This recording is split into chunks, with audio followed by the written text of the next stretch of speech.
So we backed up our argument with Adams. And when we moved into Japan a month or so later, we saw firsthand that we'd been mighty convincing. We saw a lot of this. And some of this.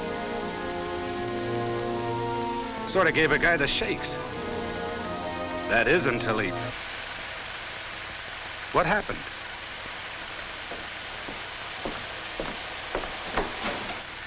Well, that got the idea across. I'll have this gizmo fixed in a second. Then put on something easier to take.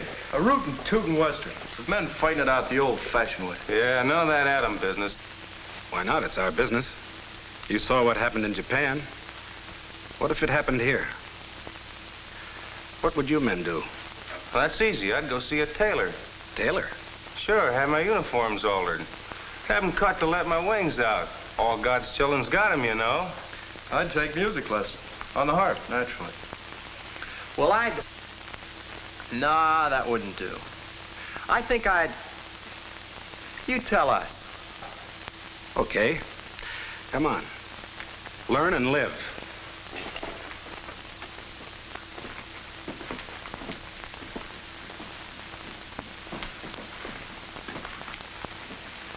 Target for today.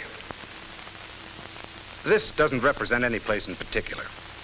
It's typical, and it's important. For shipping, by both water and by rail.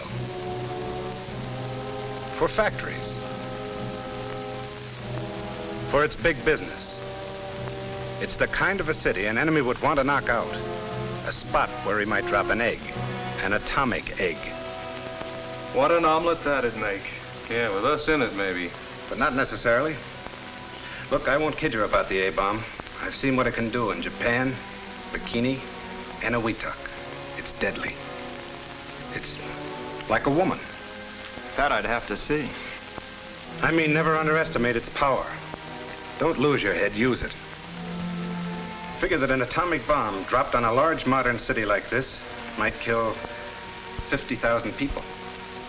That figure might be cut down considerably if folks were properly schooled in individual protection. Handle yourself right and you've got a good chance of coming through. Do the wrong things and you've got a future like an ice cube in a hot toddy. Get panicky and get hurt. Forget about such things as the proper outfits to wear. Light, loose clothes to protect you against flash heat. The enemy was thoughtless. He didn't send you a formal announcement of the big blowout. And you're no quick change artist. Suppose you're taken by surprise. And while we're supposing, let's go all the way. Figure that this is the real article, not just a model. And you're there. Okay, you're in this town and you're on it. Making the best of those 3 rights they can't take away from you. You're enjoying life.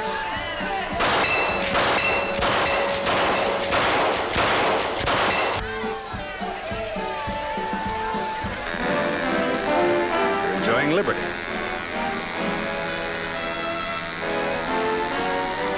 You're pursuing happiness. Whatever shape it comes in.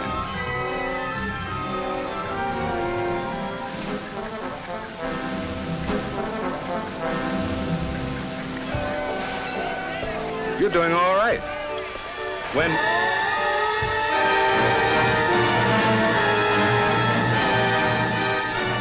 The other guy's around and he means business, so get going. Remember, you're off base. You've just got time to save yourself. Drop whatever you're doing. Find the nearest hole and make like a mole. A subway's okay. Stay out of flimsy buildings.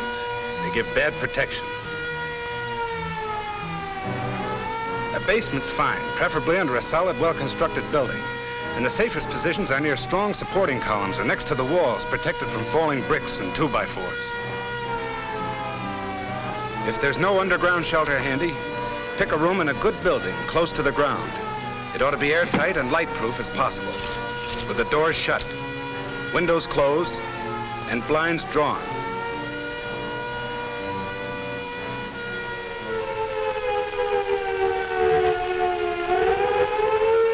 Back in 1940, London survived a terrific blasting from the Nazi bombers. And one of the reasons was that folks did just what I'm telling you now.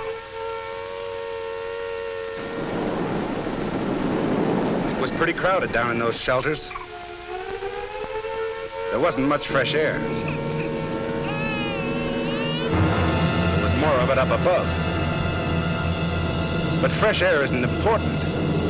Not unless you're still breathing.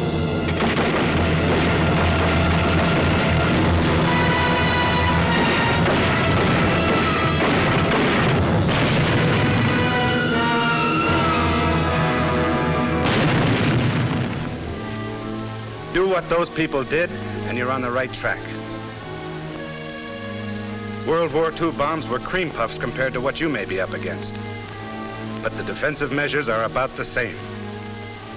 The blast of an ordinary bomb kills and destroys. An A-bomb's kick is much worse. The old horse and buggy bomb was hot stuff. The A-bomb is hotter, so when you get the warning, don't stop to ask what's cooking. It might be you. The big idea, if you've got time enough to swing it, is to shield yourself by thick, strong, heavy material like reinforced concrete from the A-bomb's blast. And heat. Do that, and you'll also be protecting your hide from its radiations.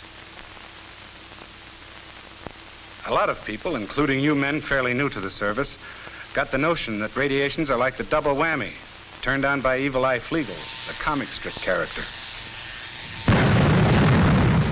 Irresistible, I mean. Well, you're wrong.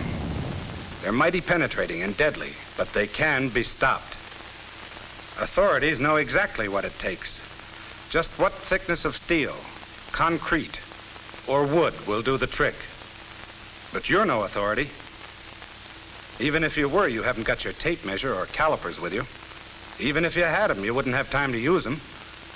You're just a guy trying to get along. And fast. A heavy wall between you and the source of the blast will cut off most of the radiation barrage. But you don't know where the source will be. And radiations can scatter and bounce off the air the way a basketball bounces off the backboard. What you want, then, is a spot that shields you above and all around. That's if you can find it without wasting time. Comfortable? Not me. I've been figuring I got caught away from any of the shelters. Out in the open.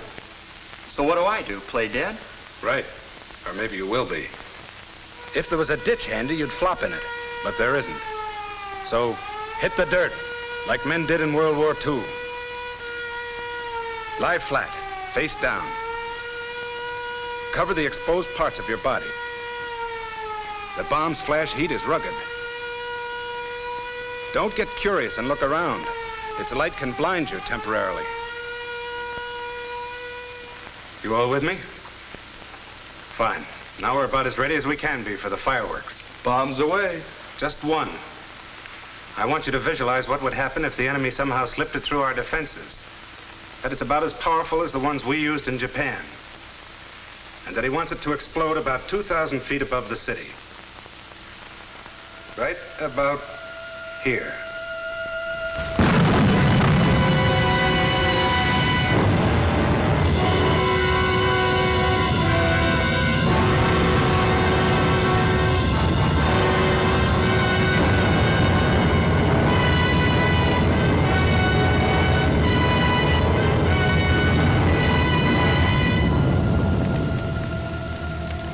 The spot directly below the blast, which we call Ground Zero, is just that, a goose egg, a lot of nothing.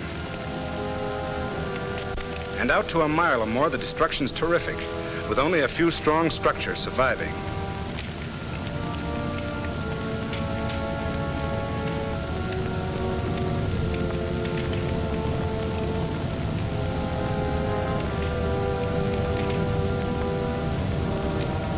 Damage naturally peters out from Ground Zero.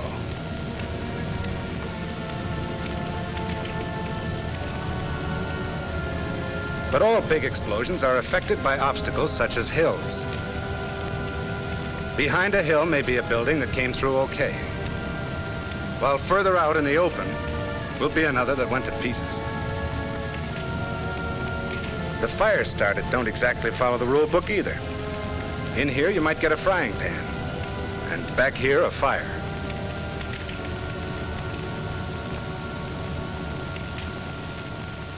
I've got a very messy picture.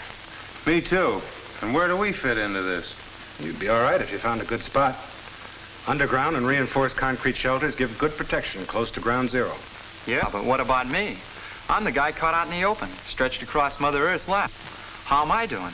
If you were near ground zero, within 3/4 of a mile from it and completely exposed, you'd be a dead duck. A roasted duck. And you'd also get a fatal dose of radiation. So what?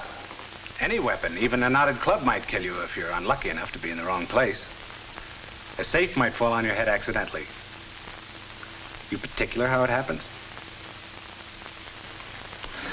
But if you were far enough away, you'd come through in good shape. And you'd be over the hump. So far as you're concerned, the bomb shot its big wad of blast, heat, and immediate radiation. It goes on sending out rays and particles, but they're rising harmlessly. In about 2 minutes after the explosion, the area underneath the burst will be free from dangerous radiation. And you can enter it.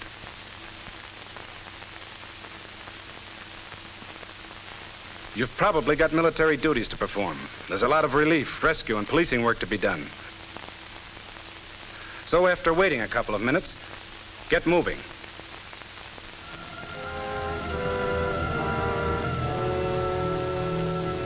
Okay, we survived that one.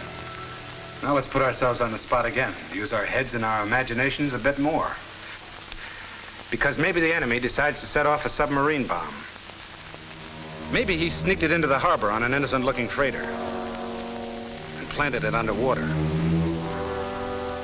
Authorities figured it'd have to be plenty deep for the bomb to do its worst. We're going to suppose it's deep enough. Now, chances are you wouldn't get any warning about this baby.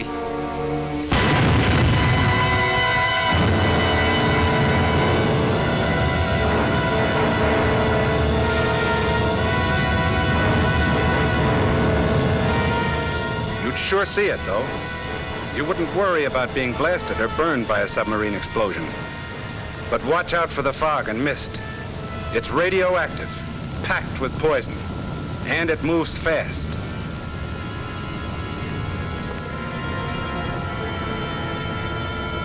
If you saw it advancing on you a mile away, you'd have about 30 seconds to take cover. Make for the nearest entrance, but be orderly about it.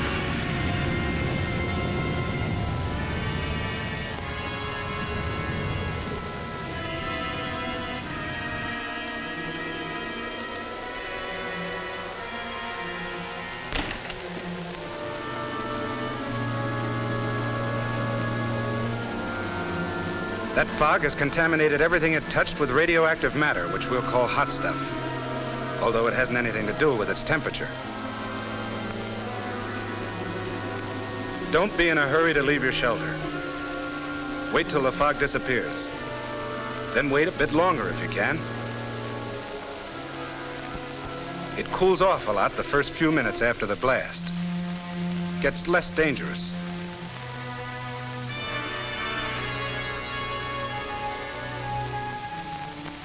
It'd be best to wait until the radiological defense men come around to tell you what to do. But if you've got to go, go the right way. Your handkerchief makes a pretty fair filter. Breathe through it. Be quick or be sick. The faster you pass through a contaminated place, the less you expose yourself to radioactive poisoning. Move crosswind as much as possible. Take advantage of cover, of passageways protected from contamination.